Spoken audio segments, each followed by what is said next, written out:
Yes, good morning. Doctor Dave here. अच्छा, शर्मा जी ने reference दिया है। अच्छा अच्छा अच्छा। आप कैसे जानते हैं उनको? अच्छा, आपके पड़ोस में रहते हैं। बैठिए बैठिए। हाँ, कुछ डॉटर के बारे में आप बोल रहे थे कि। अच्छा अच्छा, उन्होंने कहा कि दिमाग खराब हो गया है पूरी तरीके से, इसलिए डॉक्टर दवे के पास ले जाए। अच्छा अच्छा। हाँ, तो क्या परेशानी हो रही है आपकी डॉटर को? कितने साल की है? अच्छा, 23 साल की है। ओके। क्या समस्या हो रही है? अच्छा। Okay okay. अच्छा अच्छा। ओके। ओके, माने उसकी जो, अच्छा, जाह्नवी की जो, आ, ओके। अच्छा, बॉयफ्रेंड नहीं है, जाह्नवी की कोई गर्लफ्रेंड है। अच्छा। Okay okay. देखिए, आप जो बोल रहे हैं ना कि आ, उसका एक लड़की के साथ अफेयर है, लड़के के साथ अफेयर होना चाहिए, तो आप एक चीज़ मैं आपको बताना चाहता हूँ कि आपकी जो डॉटर है, कोई उसमें एबनॉर्मलिटी नहीं है। आपको ये समझना बहुत ज़रूरी है। कोई दिमागी बीमारी उसे नहीं है। उससे लड़के से नहीं बल्कि दूसरी लड़की से प्यार हो गया है। तो ये कोई बीमारी नहीं है। देखिए देखिए, आप मेरी बात सुनिए। एक मिनट, मेरी बात खत्म हो जाने दीजिए, मैं आपकी बात सुनूंगा, मेरी बात खत्म हो जाने दीजिए। कि ये कोई बीमारी नहीं है, सबसे पहले तो ये समझ लीजिए। थोड़ा मैं आपको बताना चाहूँगा, आपको भी एज अ पेरेंट पता होना चाहिए कि ये सब चीज़ें जिसको हम लोग अंग्रेज़ी में लेस्बियनिज्म कहते हैं, वो क्या है। देखिए, 1970 तक तो भाई पूरे भारतवर्ष में तो क्या पूरे विश्व में कहीं पे भी इसके बारे में कोई रिसर्च नहीं हुई थी। लेकिन 1970 में अमेरिकन साइकेट्रिक एसोसिएशन जो था, हाँ हाँ, अमेरिकन साइकेट्रिक एसोसिएशन, उन्होंने ये डिक्लेयर किया कि ये जो होमोसेक्सुअलिटी है, जिसमें दो लड़कों के बीच में प्यार या दो लड़कियों के बीच में प्यार, ये कोई असाधारण या असामान्य चीज नहीं है। ये बिल्कुल जैसे विपरीत लिंग के लोगों को आकर्षण होता है, इसी तरह ये समलिंग के लोगों को आकर्षण होता है, जिसे हम लोग हिंदी में समलिंग रति कहते हैं। तो सबसे पहले तो मैं आपको ये कहूँगा, नहीं नहीं। अच्छा, शादी कौन करेगा, आपको उसकी चिंता हो रही है? देखिए, मुझे ये बताइए, मुझे तो आपको ये कहना है कि आपको ये चिंता हो रही है कि शादी कौन करेगा, आपको उस बात की चिंता हो रही है। और मैं आपसे ये कह रहा हूँ कि आप ये सोचिए कि अगर शादी लड़के से हो गई, उसके बाद प्रॉब्लम हो गई, तो आगे क्या होगा? आपने इसके बारे में कभी सोचा है? हाँ हाँ हाँ, मैं समझ सकता हूँ, हम लोग भारतीय समाज में रहते हैं। आप कह रहे लोग क्या कहेंगे, ठीक है। अ, तो लोग क्या कहेंगे, तो लोग को आप एक्सप्लेन कर सकते हैं। मैं ऐसा मानता हूँ कि हम लोग 21वीं शताब्दी में रहते हैं और आप लोगों को एक्सप्लेन कर सकते हैं।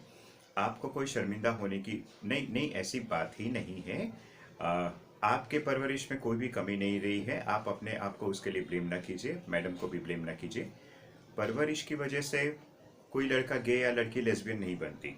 ये एक जेनेटिक है, और जेनेटिक्स में हम लोग कुछ भी नहीं कर सकते। यानी कि जन्मजात है, और जिसकी वजह से एक लड़का गे बनता है या लड़की लेस्बियन बनती है। हाँ हाँ हाँ। इसलिए इसमें, क्योंकि समाज को इस बात की जानकारी नहीं है, इसलिए समाज ऐसा मानती है कि ये सब चीज़ें जो है वो असाधारण है। हाँ, तो मैं ऐसा मानता हूँ कि आप लोग भी तो एक पढ़े लिखे लोग हैं।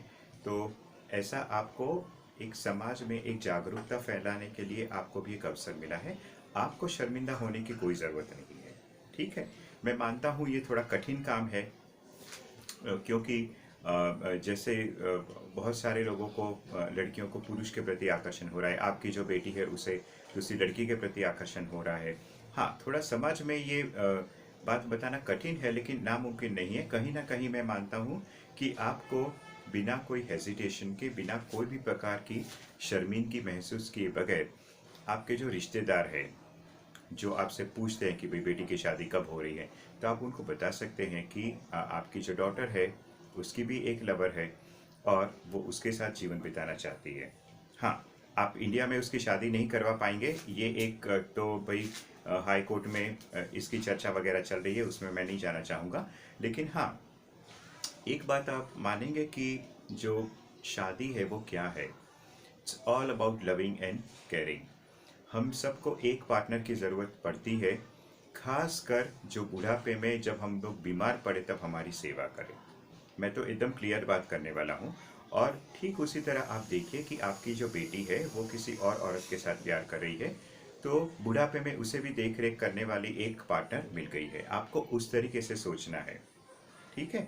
तो अब आपको एक नए डायरेक्शन में सोचना है, और नए डायरेक्शन में सोचने के बाद उसे पूरी तरीके से एक्सेप्ट करना है।